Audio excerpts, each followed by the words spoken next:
We're good. Call this council meeting of the Township of North Huron to order.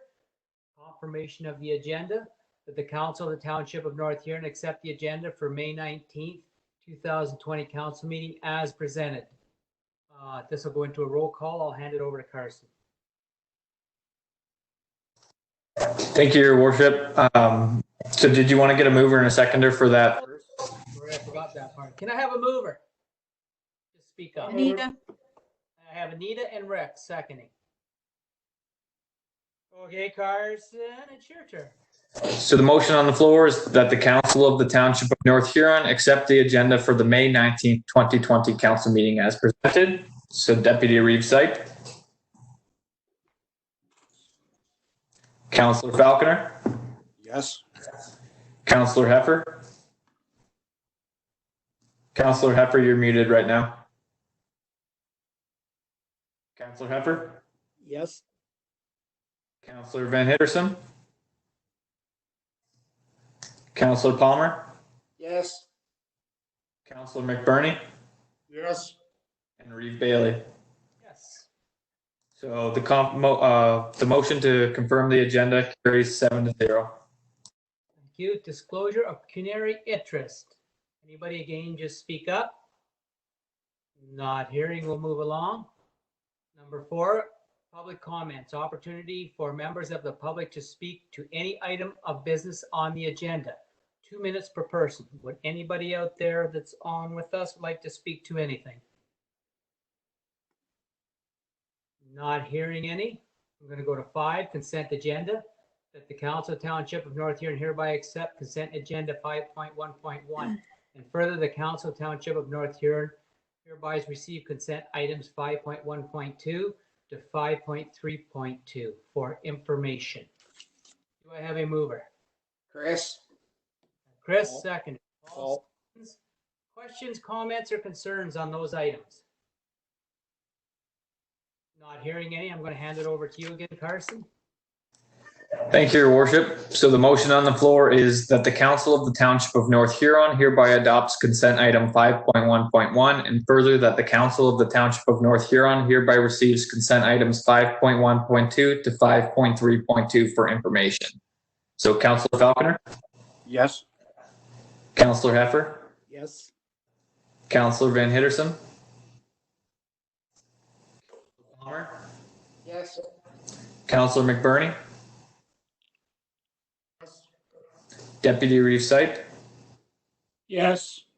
And Reeve Bailey. Yes. So that motion carries 7-0. Next on the agenda is public meetings and hearings, and tonight we have none. Reports 7.1. The clerk's department has no report. Finance department has a report. I'm going to get a mover and seconder, and I'm going to ask Donna to speak to this or any questions or comments. Do I have a mover and seconder? Everybody muted? Paul? Yeah. And Anita second. Donna, do you want to speak to this if there's anything to say? Yes, thank you, Reeve Bailey. So normally our first report would be our March 31st, but since we didn't pass the budget until April 6th, this is actually kind of like our first 33, a third percent year-to-date report. So we'll go back to our normal schedule for June. So again, I just wanted to point out that there's nothing that looks too out of whack, save and except that at one of the meetings, we presented the list of our capital projects and 2020 projects that are on hold. So when you look through the capital year-to-date items, there's no expenditures there, of course, until after this situation clears up and we can either make a decision at that time whether we're going to proceed with the projects or whether they'll be canceled for the year. So again, I've noted in the spots where like the facilities are closed to the public. So again, that has some ramifications. As you know, we paid our staff who were laid off up until April the 3rd. And then there was the grid movements and the Easter holiday stat pays posted to April. So that made the April numbers higher than what you might have expected.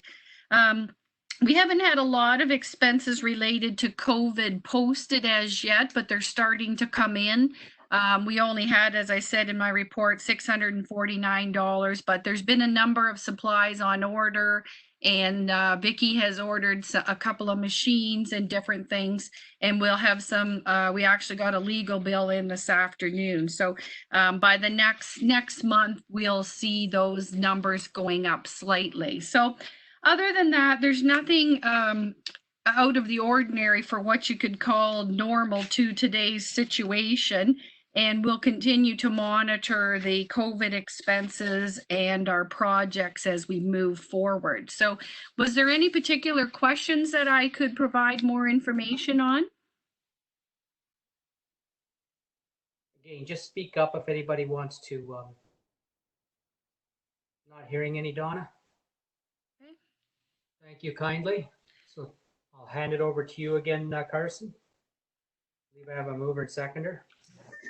Thank you, Your Worship. So the motion on the floor is that the Council of the Township of North Huron hereby receives April 30th, 2020 year-to-date report from the Director of Finance dated May 19th, 2020 for information purposes.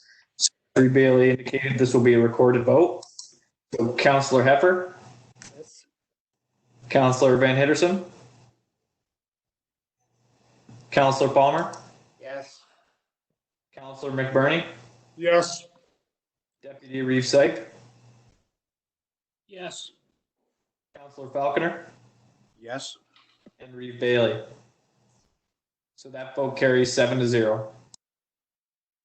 Thank you. 7.3.1 is the RC 2020-12 NHWCC condenser replacement.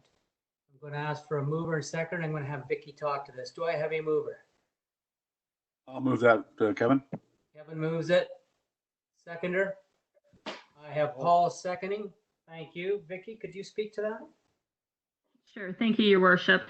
The information contained in the report before you this evening is relative to an RFP we released for the replacement of the refrigeration condenser at the North Huron Westcast Community Center, or Community Complex, sorry. As indicated in the report, and you've heard me say it many, many times now, the facility is aging, and as such, many of the mechanical components are now at the end of their lifespan and need to be replaced. In anticipation for this time frame or this timing and the need to replace this equipment, the township has been saving money towards this project for a number of years now. And last year in 2019, we basically were able to achieve that goal of, having the estimated cost in place. So for part of the 2020 budget, we did include it in the capital plan, and it was estimated to cost $80,000. Following budget approval, staff did release the RFP for the replacement. The RFP closed on April the 29th. 4 proposals were received and are identified in the report. All the proposals were within the budgeted amount. Staff are recommending the proposal from Drennan Refrigeration at a cost of $69,000 plus HST be accepted. Staff are also recommending the difference in the amount that was, or the costs that were projected for the, or estimated for the project, and what the actual amount is to be transferred back into reserves so that we can use it, or it can go toward other replacement items or cost for replacement items. The replacement of the condenser was included in the list of capital projects approved by council following the COVID-19 pandemic declaration. And as such, we're following through on that.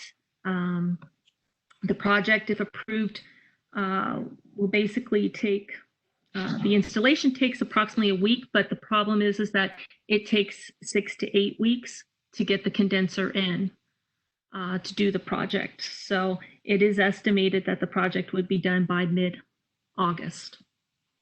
Thank you. Thank you, Vicky. Do we have any questions or comments for Vicky? Concerns? Not hearing any. Carson, I'm going to hand it over to you. Thank you, Your Worship. So the motion on the floor is that the Council of the Township of North Huron hereby receives the report prepared by the Director of Recreation and Community Services dated May 19th, 2020, regarding the request for proposal for the replacement of the condenser at the North Huron Westcast Community Complex for information purposes.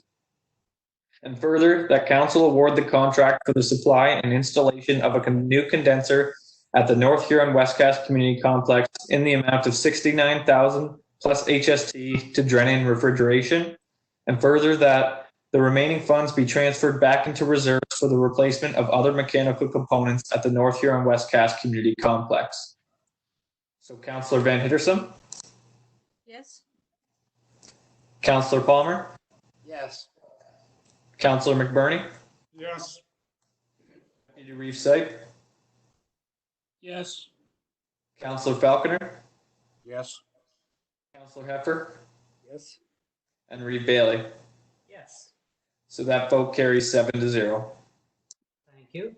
We're going to move on to Public Works and Facilities now, 7.4.1, the EV charging station proposal. I'm going to get a mover and seconder, ask Sean to talk to that one, and then we'll do the roll call. Do I have a mover? One more time, do I have a mover?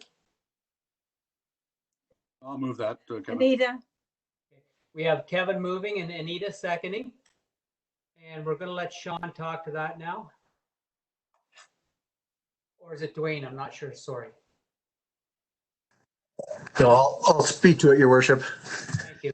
I thought for a second I was getting off easy there.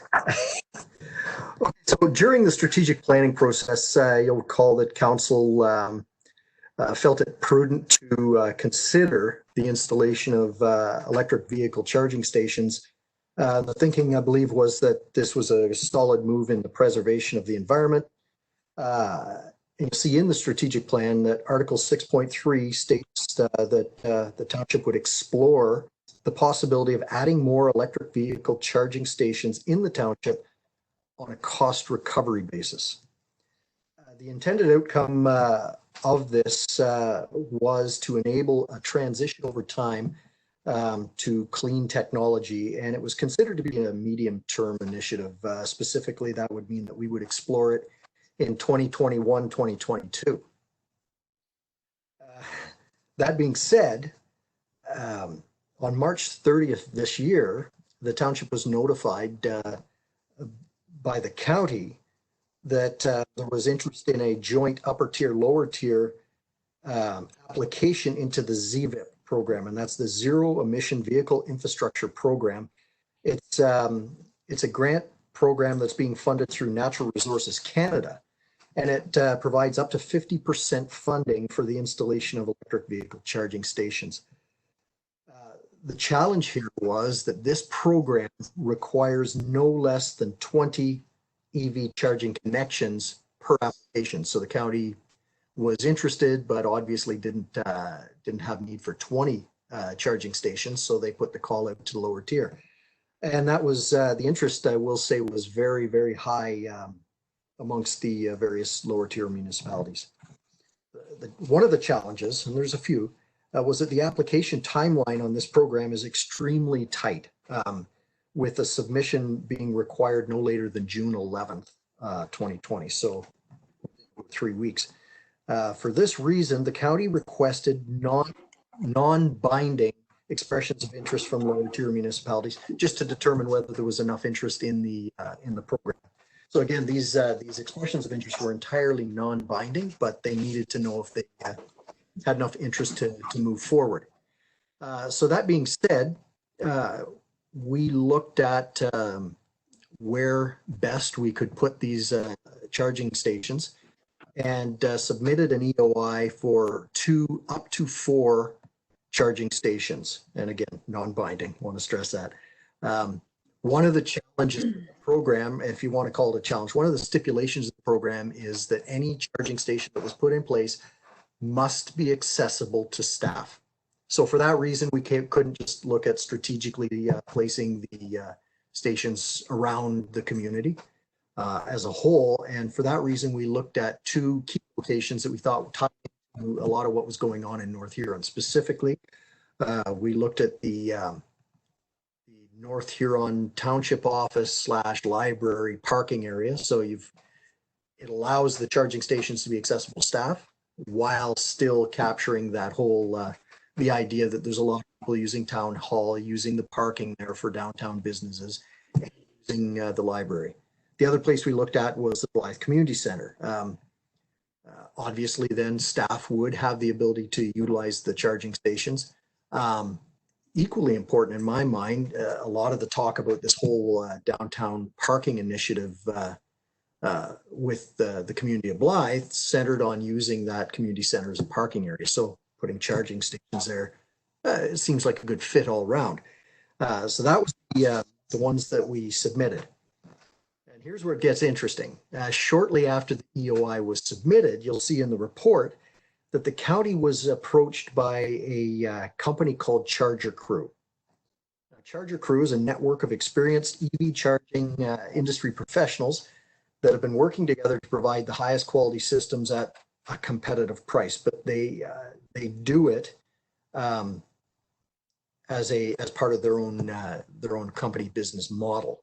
And what they've done is they've proposed a partnership between the county and by extension Lower Tier and Charger Crew, wherein the Charger Crew themselves would submit the ZVIP application on behalf of the county, which includes the lower tier municipalities.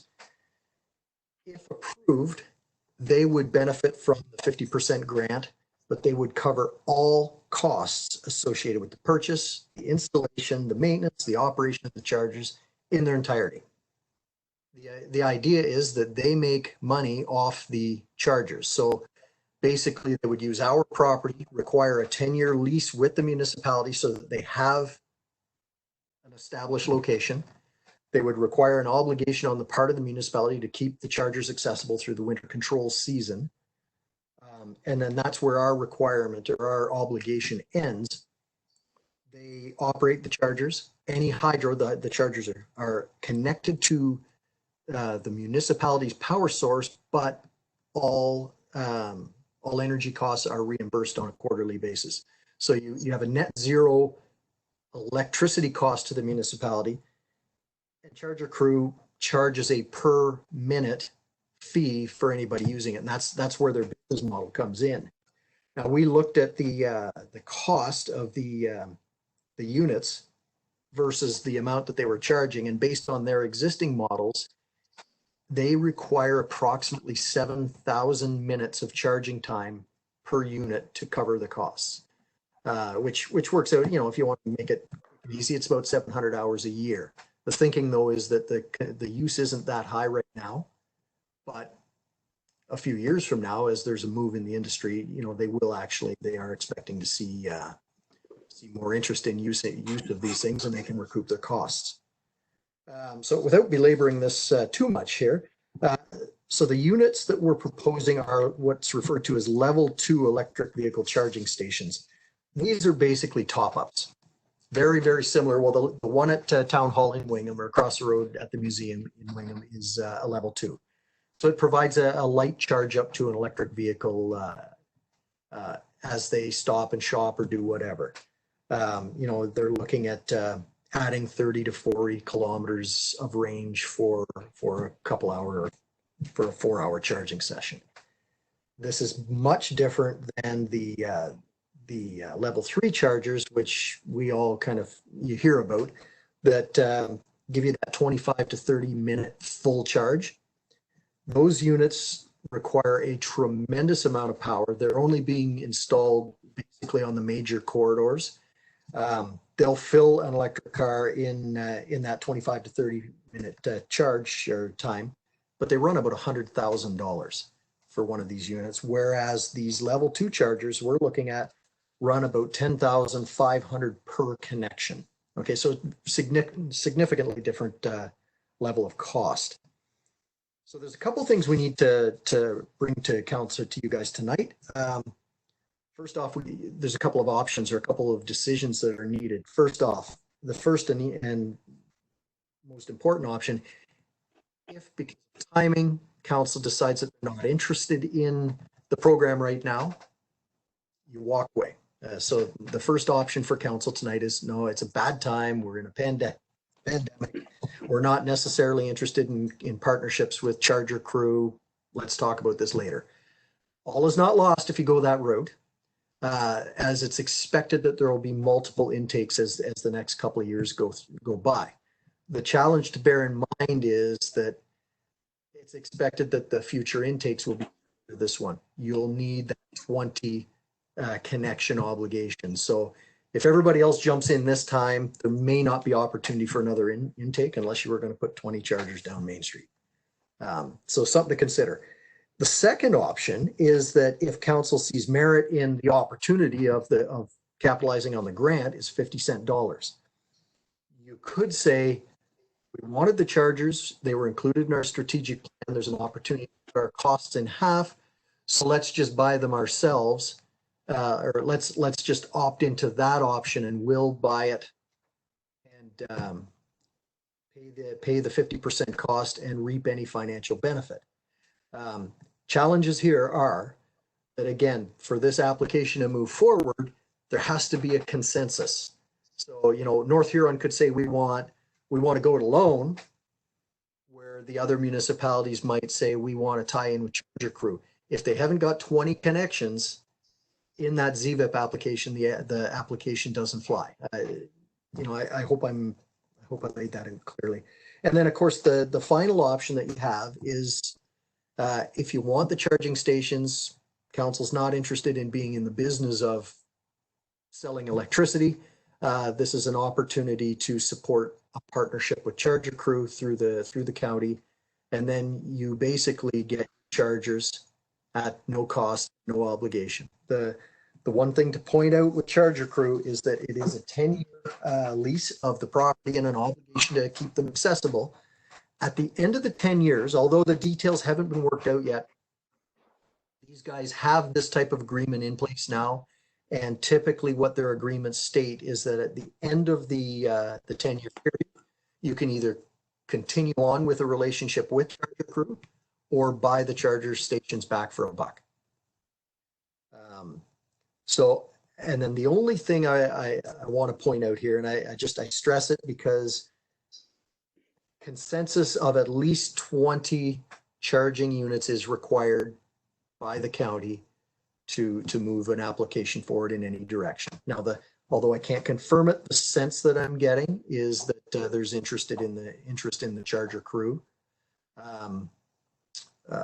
proposal. I talked to the county about this, and they thought the general idea was that that's the way it looked like it might go. But of course, there's numerous lower tier municipalities and the county that are going to be considering this.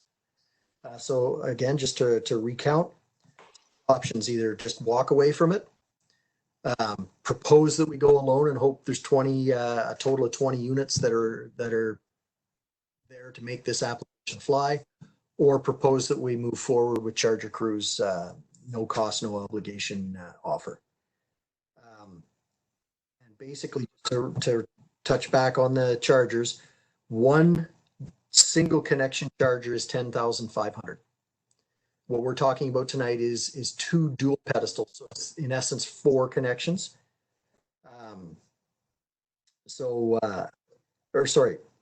Let me rephrase that. A dual pedestal charger is 10,500, and we're looking at 2 dual pedestal chargers for 21,000, which gives you 4 connections. At any one time, four cars can be charging. If you go with the grant, if you lean towards the grant, total cost to the township is 10,500 installed and running. If you go to the partnership option, there's no cost and you still get the 4 connections.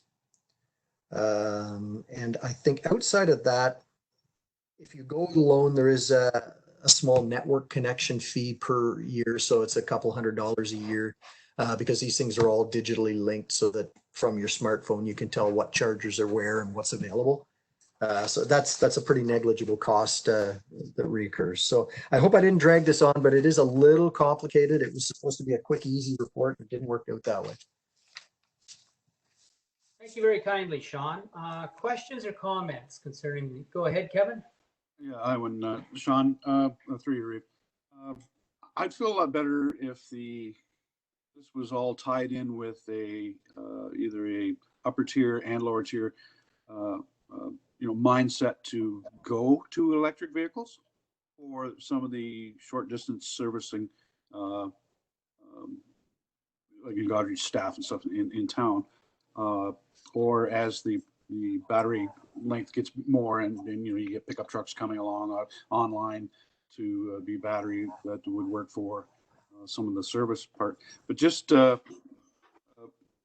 we don't go it alone, and then the savings that we would have if we were having to put our staff vehicles in because they had to be sociable or accessible by staff, then we would be charged for that electricity and we would have to pay for that electricity. If we went it alone, that would be cost savings directly to us, would it not? Through you, Your Worship. No, I guess I should stress that the units that are being spec'd are a cost recovery type unit. So you pull up, you plug in, unlike the one that's across the road from Town Hall, it's just an open source. These units you would pull up, you would plug in, you're swiping a card or whatever, but you're paying for your electricity. Plus you're paying a price per minute of use. And I think my understanding is that there are a couple of staff electric vehicles that perhaps somebody else can speak to this, but I believe the county's got one or two.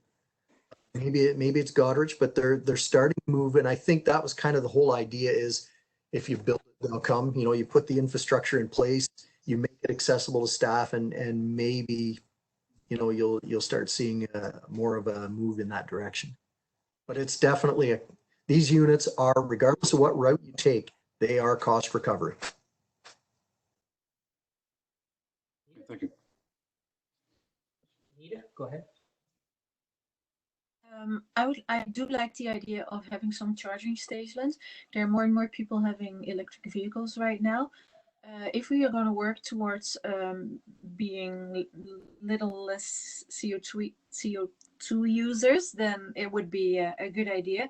I lean a little bit towards the application with Charger Crew at a no cost, because there is no cost. And if we do it ourselves, we are probably still having maintenance issues. If the thing breaks, it costs us money. And now it's just snow removal probably, and that's it.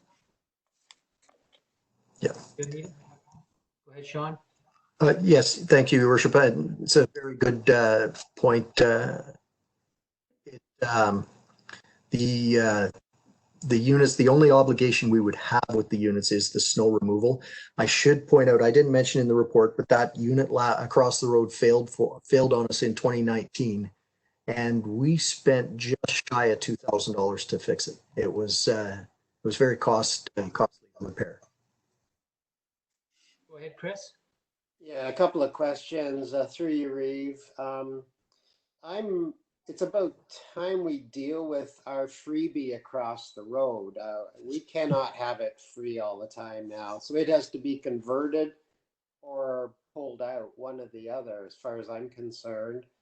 And Sean, you mentioned that it has to be staff. Locations have to be staff available. We have to be careful that it's not looking to be self-serving, because that was my first thought. As soon as you said that, I thought, oh dear, we're going to be questioned on that. Yeah. Through Your Worship, yeah, that's a requirement of the grant, and I think the whole idea was to kind of prompt that move. But if with that number of charging stations, I would think that we'll be a while before, my guess is that we'd be a while before staff switched over to personal electric vehicle stations. If that was the case, then maybe we'd have to look at more down the road.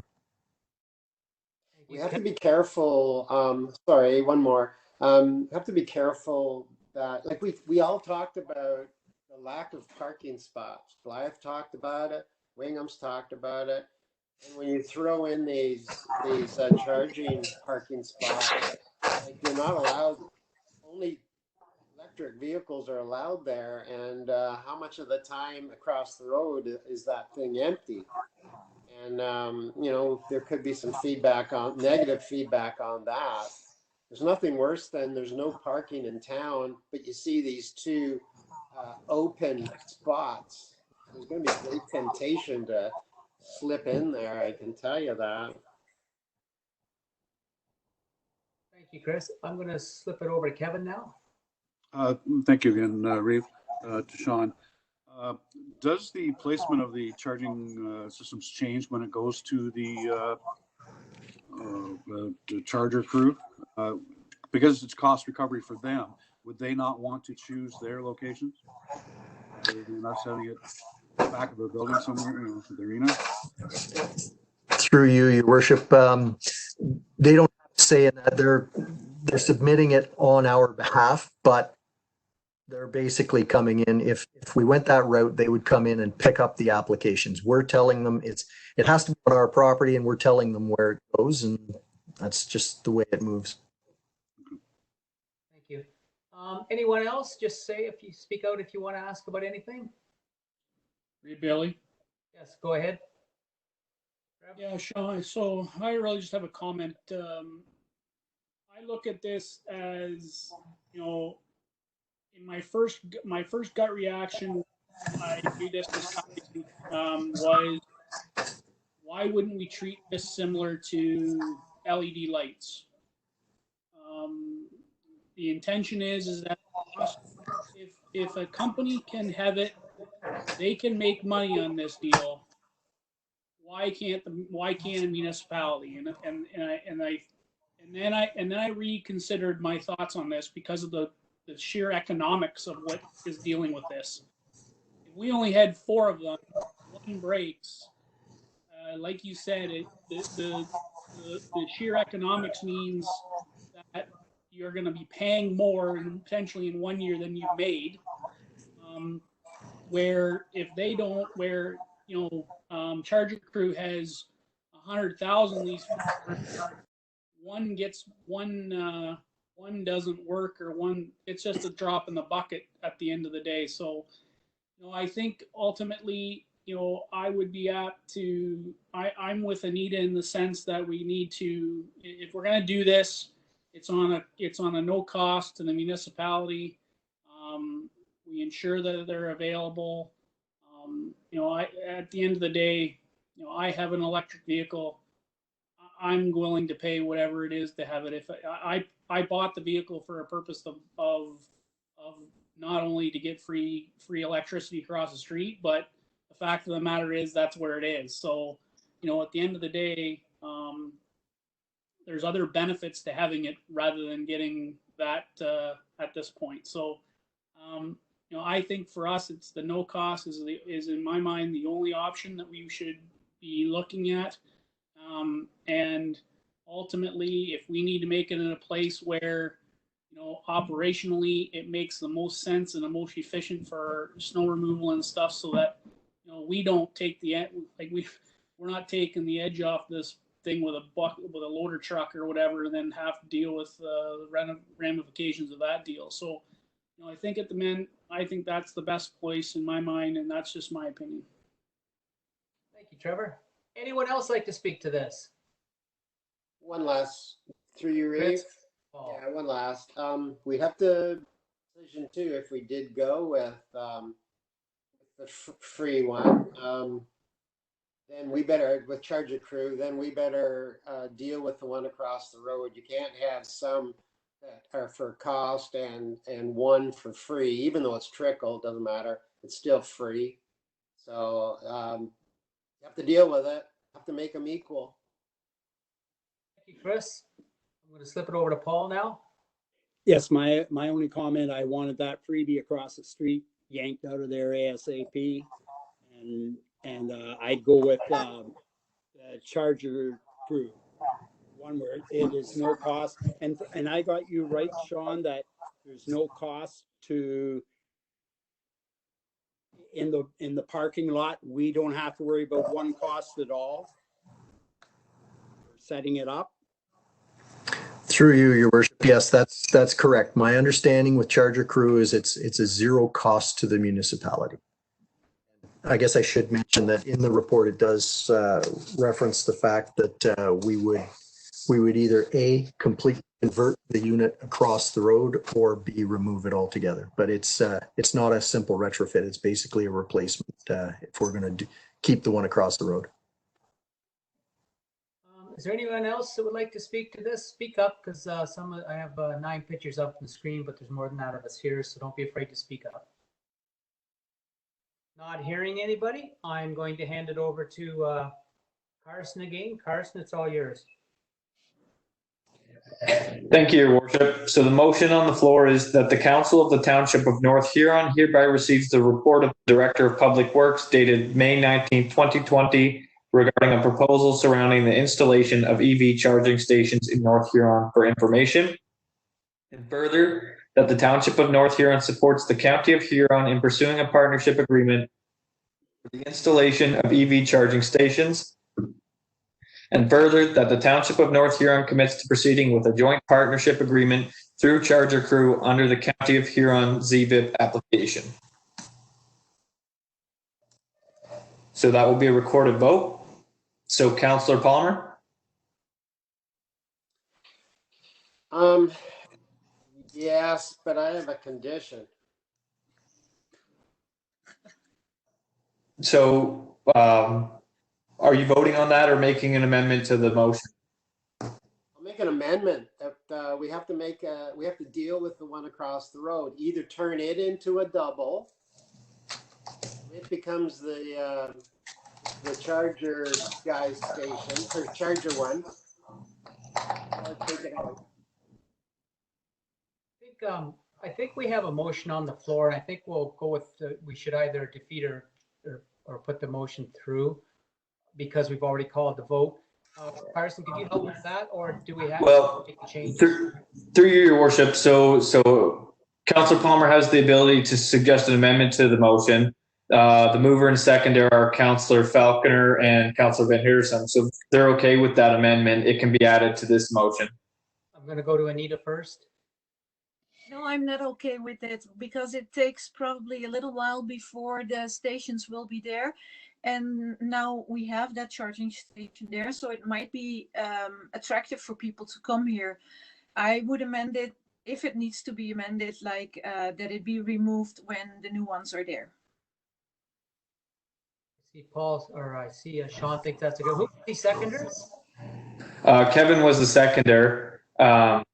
So you can either deal with this motion if Councillor Van Hiersum and Councillor Falconer do not want to make an amendment to this motion.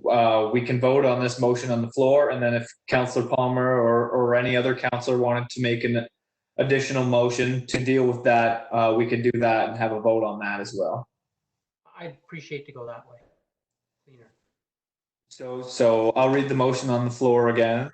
That the Council of the Township of North Huron hereby receives the report of the Director of Public Works dated May 19th, 2020 regarding a proposal surrounding the installation of EV charging stations in North Huron for information. And further, that the Township of North Huron supports the County of Huron in pursuing a partnership agreement for the installation of EV charging stations. And further, that the Township of North Huron commits to proceeding with a joint partnership agreement through Charger Crew under the County of Huron ZVIP application. So we will hold the recorded vote. So Councillor Palmer. Okay.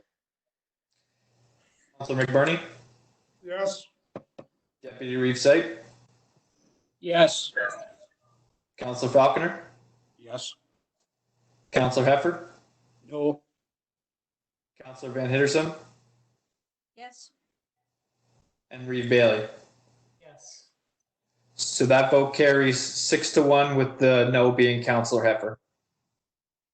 So now, Chris, if you want to put a motion forward, please, to get rid of the other one, however you two guys just agreed on that. Yes, I'd like to make a motion that the free one across the road, the one that we own, that it is dealt with in the appropriate way. Either it becomes part of the double for the charging for the charging station one.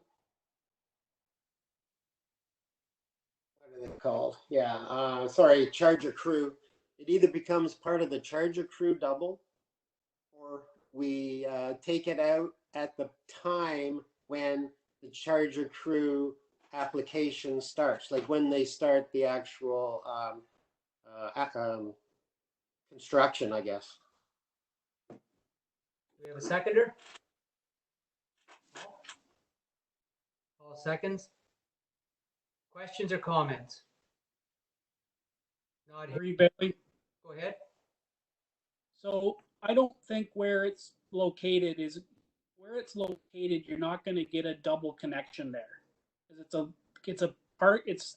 it's not angled parking, and it's not like where the chargers are. The cable would have to be almost 20 feet long to get to the second vehicle. So if the intention is, if councillors want the vehicle to be not free anymore, and then it needs to be removed, and then just put where the rest of these other chargers are going to be. Like I unless Sean can reiterate this, but I don't think, based on what I've seen of a charging station, you're going to be able to get two vehicles without a cord that's 20 feet long in order to get that two charging stations there. If I could just address that, I don't think Chris in his motion had anything to do about that. It was simply just to refurbish it or get rid of it, and in doing that, we could put it right alongside of the other ones, or wherever at the time we could have that discussion at the time. Go ahead, Sean. Just one thing to point out, Your Worship, just kind of a statement of the obvious, I suppose. That existing station is drawing power from the museum building. That's, whereas these other ones will be drawing from a different source. That one's tied specifically to that building. Just figured I'd mention that. Yeah, and all I'm mentioning, everyone, is the fact that we can have this discussion later down the road. We're just saying that we're not going to keep that one if we don't do something with it. I think that was the intent. Was it not, Christopher? Yes, it is. I just want something, we need to deal with it. We need a discussion later on about it. That's it. Okay. Anyone else like to speak to it? Not hearing any. Carson? I think I have a mover, don't I? Thank you, Your Worship. Yes, you do. So the way I'm interpreting this motion based on the discussion is the motion currently reads that the Council of the Township of North Huron hereby directs staff to deal with the current charging station so that it is either refurbished or replaced, so that it is on a cost recovery basis. Okay. So this will be a recorded vote. So Councillor McBurney? Yes. Deputy Reeve Sight? Yes. Councillor Falconer? No. Councillor Heffer? Yes. Councillor Van Hittersum? Councillor Palmer? Yes. And Reeve Bailey. Yes. So that vote carries 5-2, with the two being Councillor Van Hittersum and Councillor Falconer.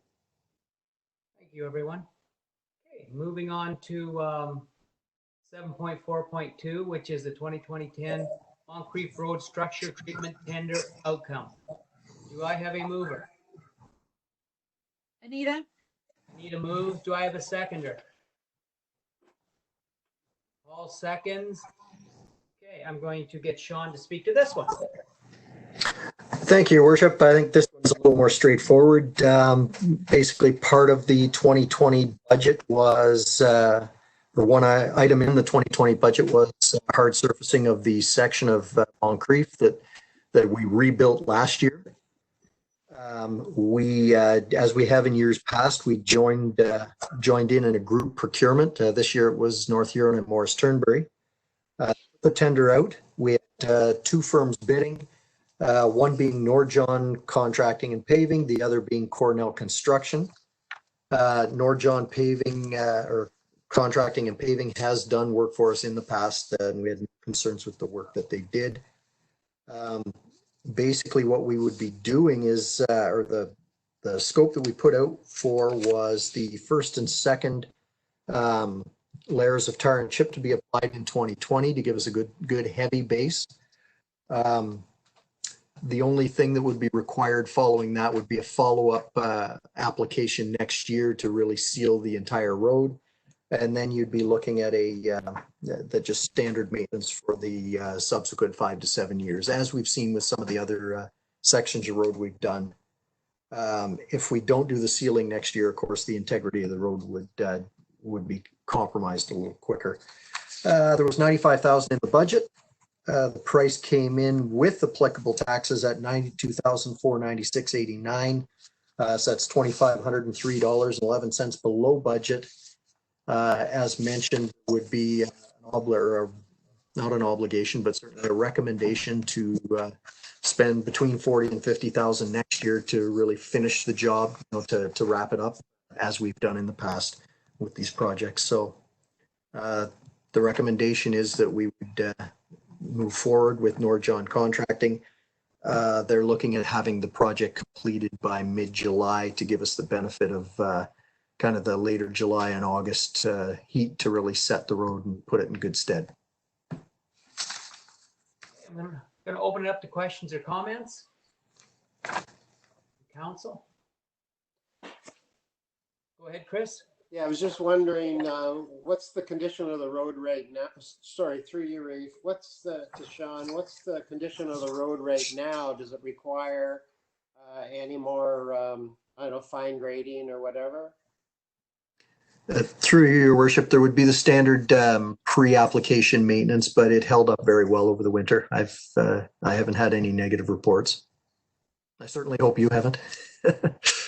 Oh, there always are. Same people. Anyways, and how about the sides of the road for some of the steeper banks? So that would come in later, or how do you deal with that? Through you, your worship, any maintenance on the banks would be independent of this project. This would be specific to the hard surfacing. And do you estimate a value at that or a cost? Again, through you, your worship, we haven't had any internal discussions on that. I'm expecting any problems with that would just be handled with our own resources and forces. Okay. And if you don't mind me asking, how many kilometers of road does $100,000 cover, roughly? Well, you get that one for $100,000. You get that one block. That's basically going Curry to Scott. Curry to Scott. So you get the one, yeah. 1.5 kilometers? Yeah, 1.25 miles. So. Doesn't go a long way. Better find some more tax bases, guys. Plus the cost of the sub road, right? Yeah. That was it's a deadly price, isn't it? It's a deadly price, isn't it? Yeah. It'll be done though. Sooner we get them cleaned up, the longer they're going to last. Anyone else? Not hearing any. I'm going to hand it over to Carson again. Thank you, Your Worship. So the motion on the floor is that the Council of the Township of North Huron hereby receive the report of the Director of Public Works dated May 19, 2020 regarding the procurement of surface treatment application services for information, and further that the contract for the application of service treatment for 2020 in the amount of $90,897.10 plus applicable taxes be awarded to Norjon Contracting and Paving Limited. So this will be a recorded vote. So Deputy Reeves. Yes. Councillor Falconer. Yes. Councillor Heffer. Councillor Van Hittersum. Counselor Palmer, Yes. Counselor McBurney, Yes. and Reeve Bailey. Yes. So that vote carries 7-0. Thank you kindly, everyone. 7.4.3, the update on the Wingham Armories. I'm going to ask for a mover and a seconder. We'll get Sean to speak to that. Can I have a mover? I have Paul. Do I have a seconder? Chris. Rick. Paul and Rick, thank you kindly. I'm going to hand it over to Sean. You have a busy night tonight, Sean. Oh, thank you, Your Worship. So just as a reminder, you'll see in the executive summary, on the February 3rd regular meeting of council, the following motion was passed. That the Council of the Township of North Huron hereby directs staff to begin the process to declare the former Wingham Armories building surplus for the intention of selling the property. And further that if there was not a suitable buyer, then council go through the process to demolish the building, and further that council directs staff to begin the process to remove the heritage designation. And that motion carried. So following that motion, and in late March, the Armories building was posted for sale and advertised both locally in print and through social media with a closing date of May 1st, 2020, in an effort to see if we could secure offers for the building. There were no offers to purchase or expressions of interest in the building. And in keeping with Resolution M4420, staff commenced in the process of removing the heritage designation. As part of that de-designation process, a report authored by our clerk, Carson Lamb, was introduced at the March 16th, 2020 regular meeting of council. And that resolution was passed, which read, the Council of the Township of North Huron hereby received the report of the clerk regarding the de-designation process, and further that the clerk be directed to give notice of council's intention to repeal bylaw number 1804 of 1985 of the town of Wingham to de-designate the Wingham Armories property. Now, as was discussed on March 20th, given the current situation, and I will ask our clerk Carson to step in if I bring this forward incorrectly, but basically there's a hard stop on any appeal periods right now, just in light of the provincial emergency declaration, and as such, the township's unable to give notice of any intention to repeal the heritage designation for the because of that. Once that hard stop has been lifted by the province, then we can continue and move forward. And I hope I've brought that forward appropriately. Now, in light of the lack of response to the advertising for bids to purchase the facility, staff is moving forward with the necessary steps to prepare the building for demolition. However, and I have to stress, demolition cannot proceed until such time as a heritage designation has been removed. We can certainly get ready for it. We can't do anything until that process is complete. One of the big challenges, and I believe we've talked about it before, is that Wingham Armories building is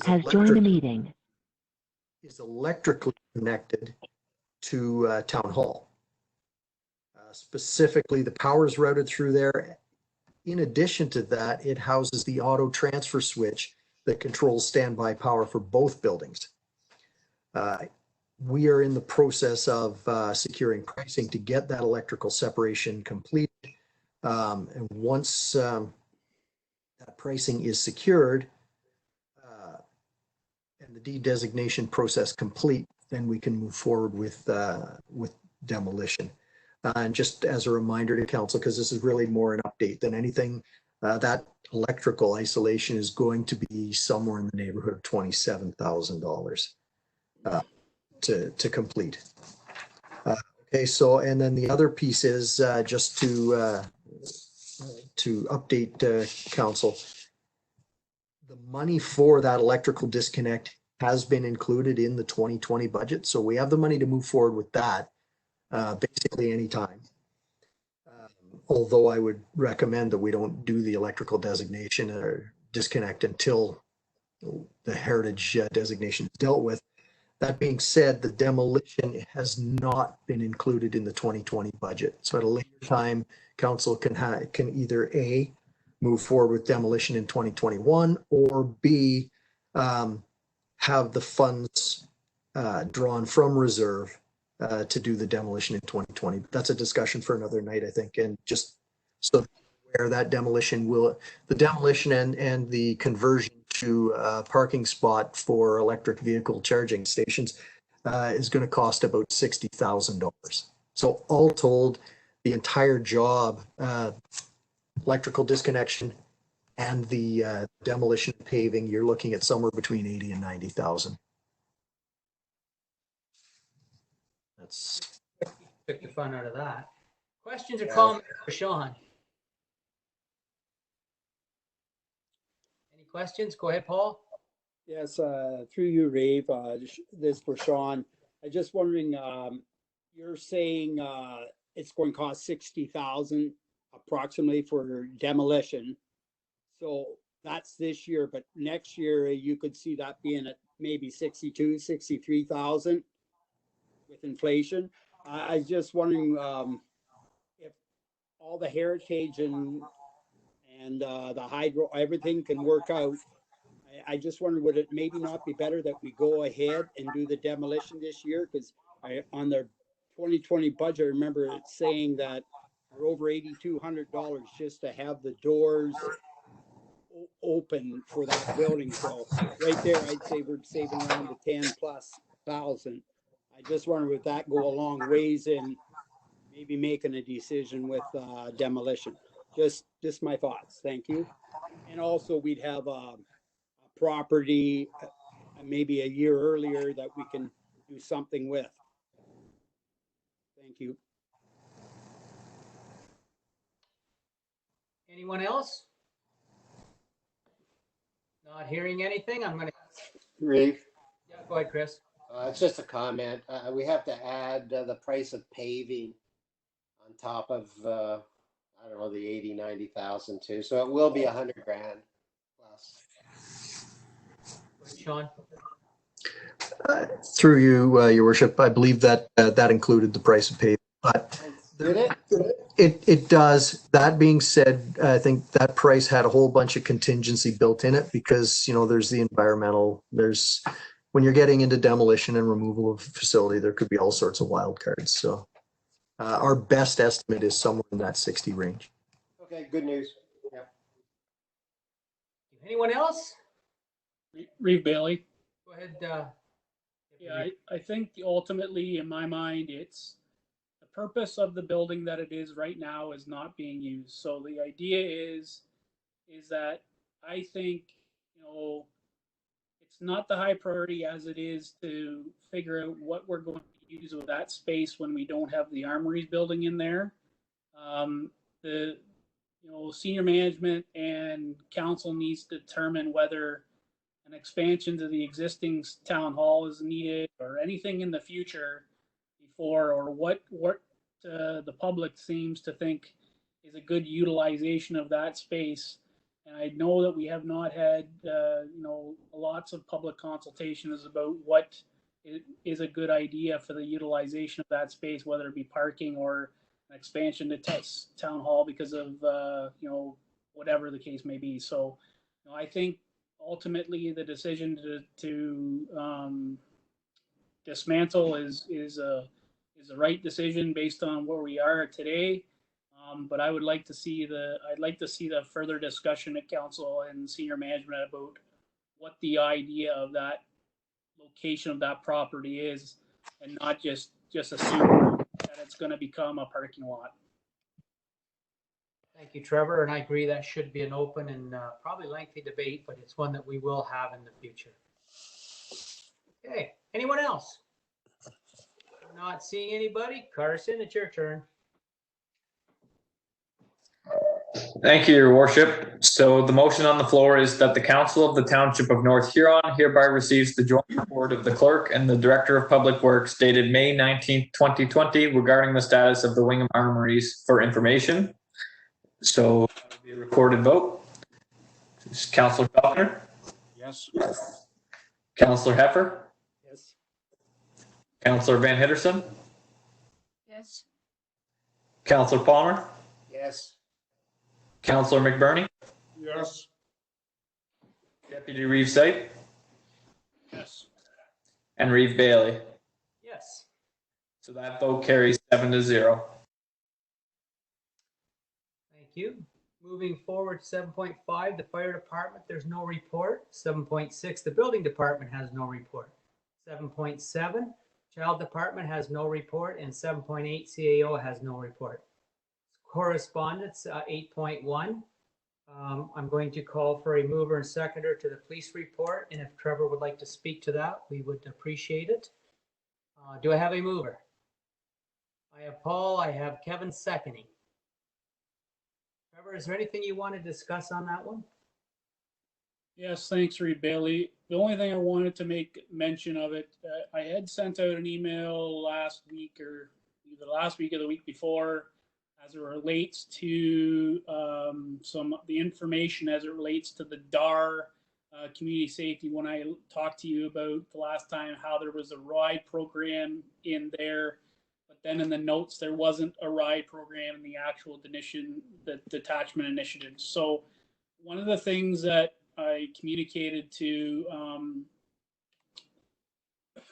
excuse me, the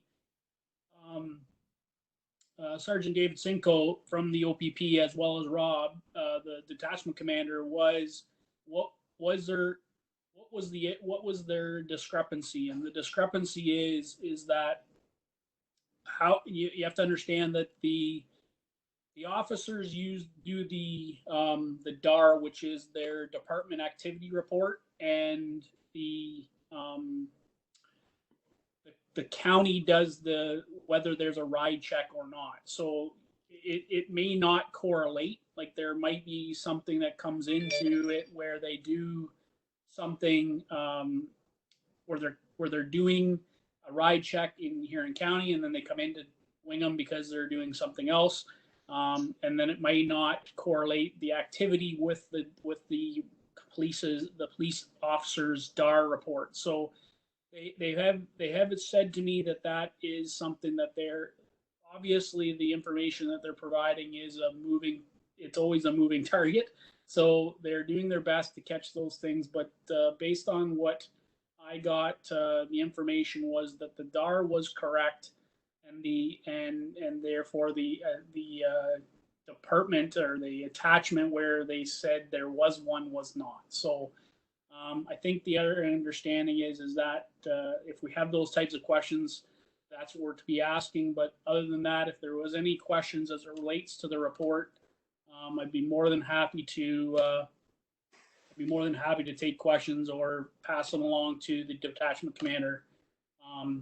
But I will leave it up to that. Thank you, Trevor. Anybody got questions, comments, or concerns for Trevor? Not. Oh, go ahead, Paul. I just appreciate getting that report. It's great.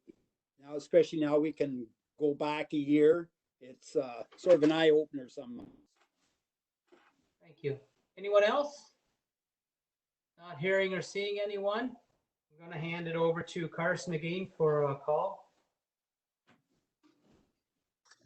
Thank you, Your Worship. So the motion on the floor is that the Council of the Township of North Huron hereby accepts the OPP Detachment Commander Report, Wingham Ward, for the month of April for information purposes. So Councillor Heifer? Yes. Councillor Van Hitterson? Councillor Palmer?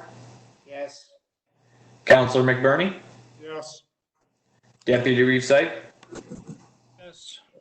Councillor Falconer? Yes. And Reeve Bailey. Yes. So that vote carries 7-0.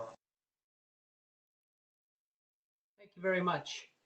Okay, moving down to the council reports, the Reeves activity report.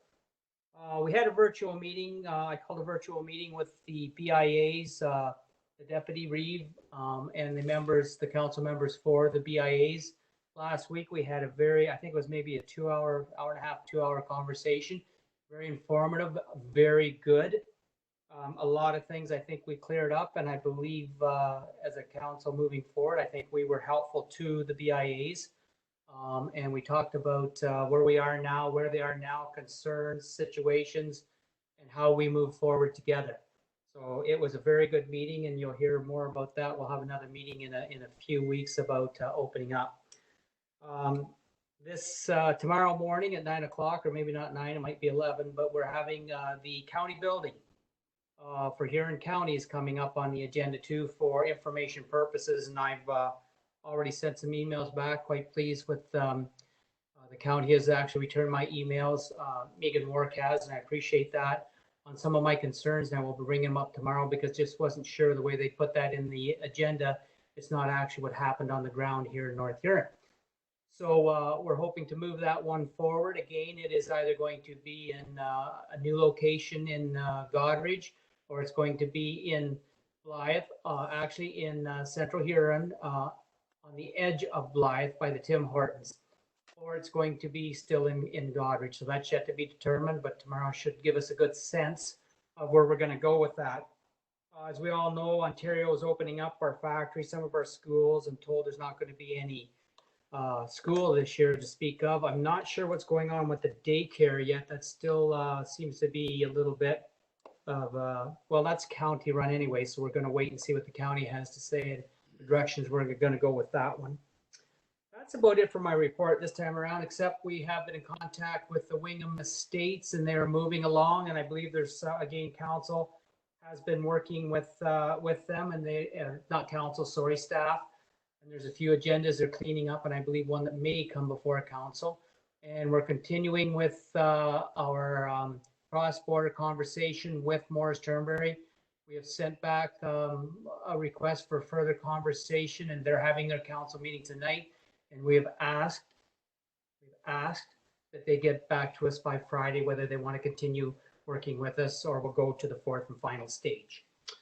Okay, having said that, council members' reports, verbal and written, for anybody that sits on boards and committees. Anything?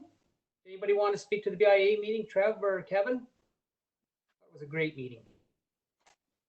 I would, through you, yeah, that was a productive meeting that had with the joint BIAs and the Huron Futures over in Brussels. Just to cover the Blythe BIA meeting that we had a week ago. It was just it was an informative meeting, much the same as the combined one, just to cover the basis of what support was available and getting a consensus of what was needed. I think they're in a good position.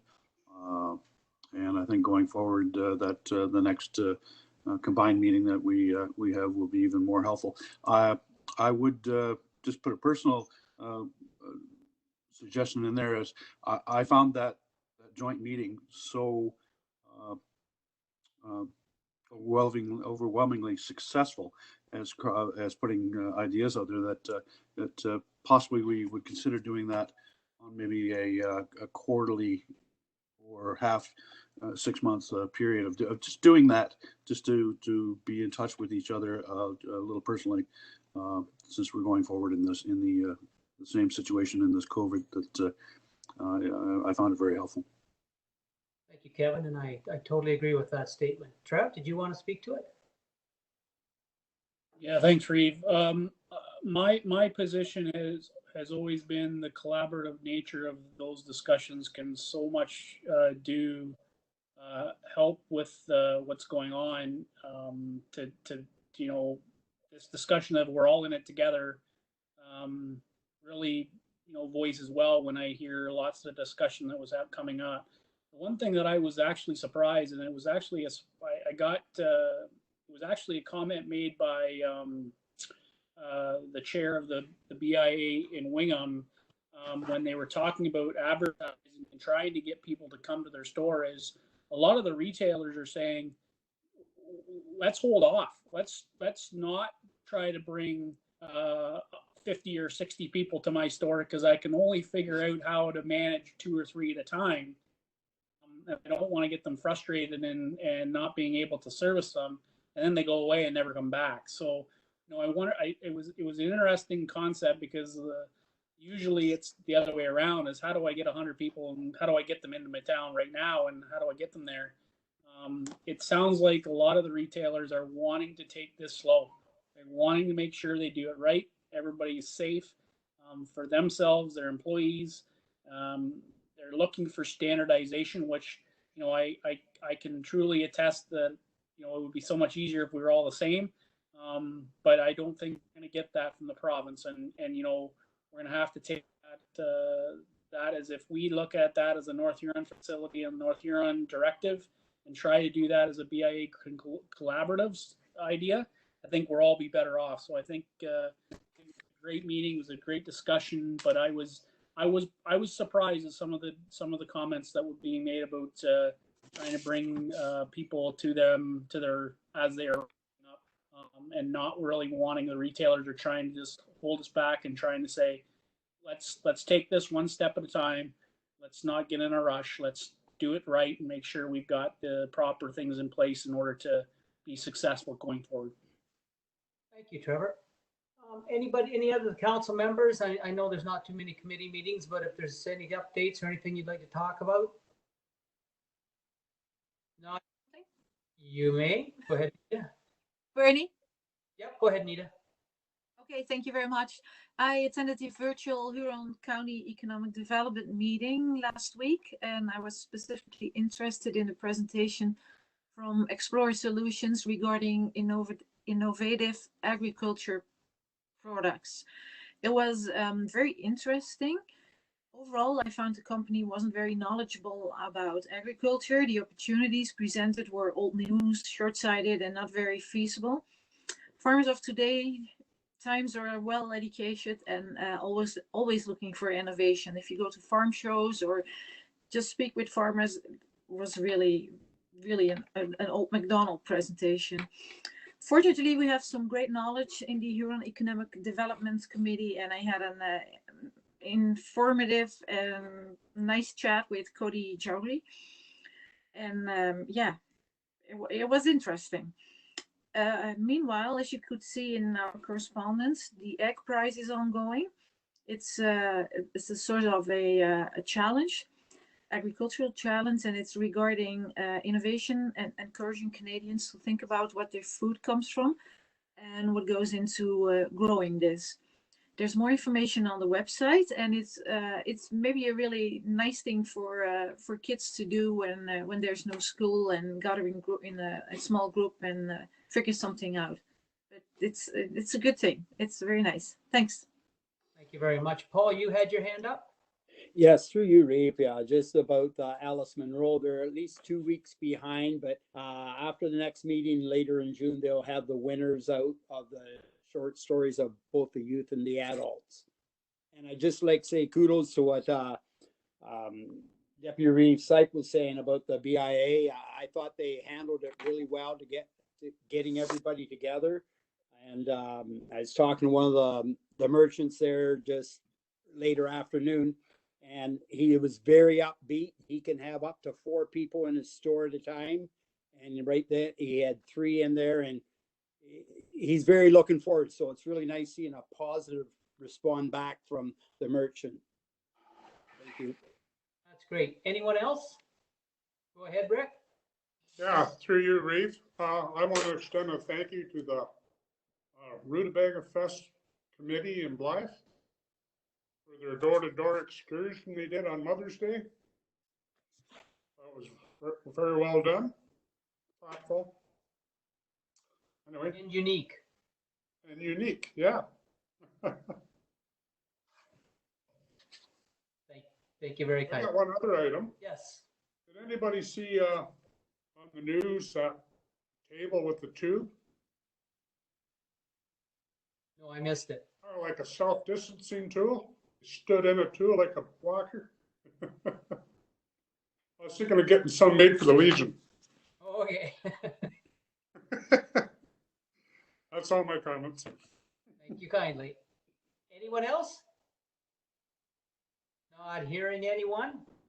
We'll move on to committee members, or sorry, comments from members. Although I think we pretty well touched on that, but would anybody else like to speak about anything else going on in the community that's not involved in a committee meeting? Go ahead, Chris. Yeah, just it's about food boxes.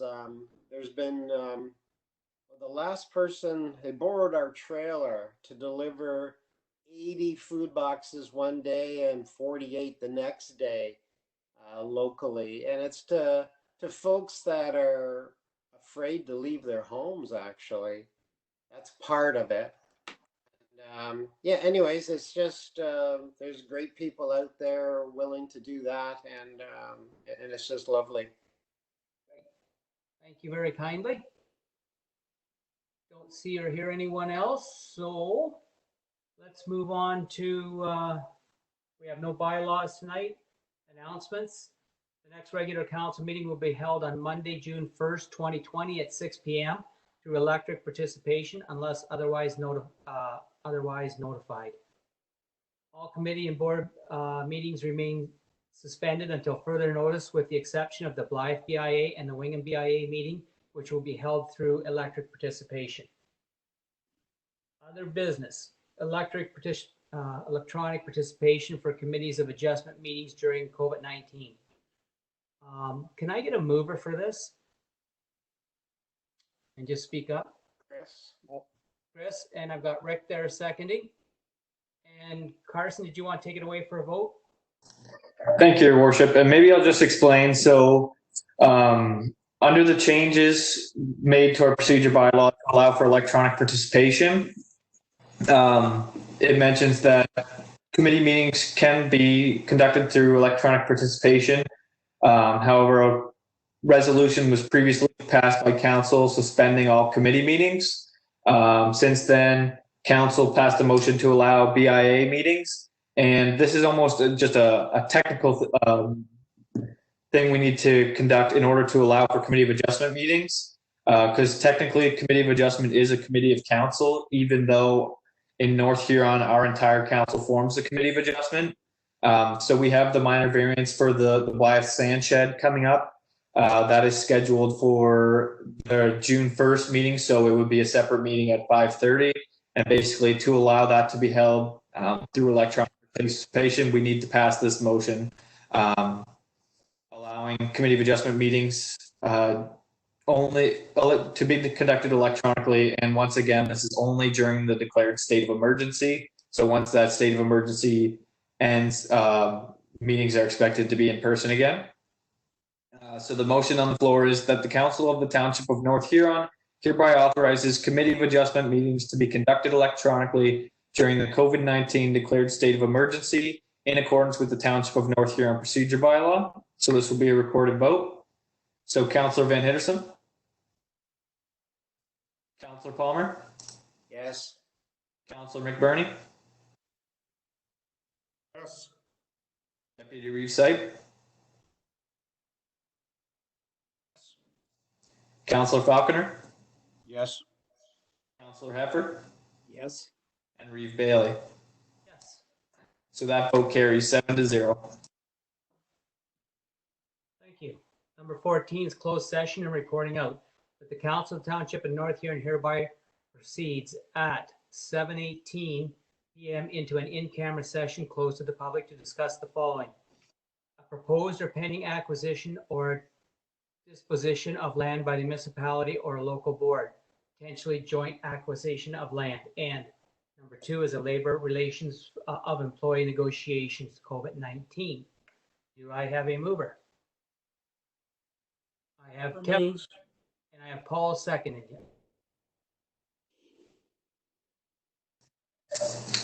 I'll give it to Thank you, Your Worship. So the motion on the floor is that the Council of the Township of North Huron hereby proceeds at 7:19 to an in-camera session closed to the public to discuss the following: a proposed or pending acquisition or disposition of land by the municipality or local board regarding a potential joint acquisition of land, and also to discuss labor relations or employee negotiations related to COVID-19. So Councillor Palmer. Yes. Counselor McBurney, Yes. Deputy Reeve Sight, Counselor Falconer, Yes. Counselor Heffer, Counselor Van Hitterson, Yes. and Reeve Bailey. Yes. So that vote carries 7-0. So right now we'll end the open session meeting, and then I'll start up the closed session one, so everyone will be able to log in.